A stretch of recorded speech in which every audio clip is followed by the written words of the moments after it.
Heidelberg کیٹیکزم، خداوند کا دن، اتوار 33۔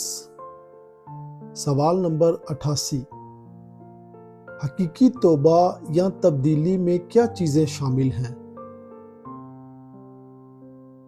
دو چیزیں، پرانے انسان کا مرنا اور نئے انسان کا جی اٹھنا۔ سوال نمبر 89، پرانے انسان کے مرنے سے کیا مراد ہے؟ اس سے مراد یہ ہے کہ گناہ پر حقیقی طور پر شرمندہ ہونا اور اسے نفرت کے ساتھ ترک کرتے ہوئے اس سے دور بھاگنا۔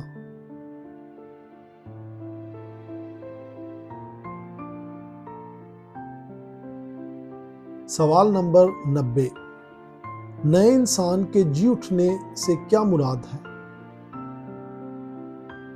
اس سے مراد یہ ہے کہ مسیح کے ذریعے خدا میں پورے دل سے خوش ہونا اور خدا کی مرضی کے مطابق ہر قسم کے اچھے عمل کے ذریعے اس کی رضا میں محبت اور خوشی سے جینا۔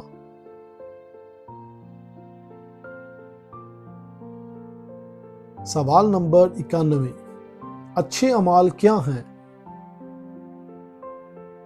صرف وہ اعمال جو سچے ایمان سے کیے جائیں، خدا کی شریعت کے مطابق ہوں اور خدا کے جلال کے لیے کیے جائیں، اور جو ہماری اپنی رائے یا انسانی روایات پر مبنی نہ ہوں۔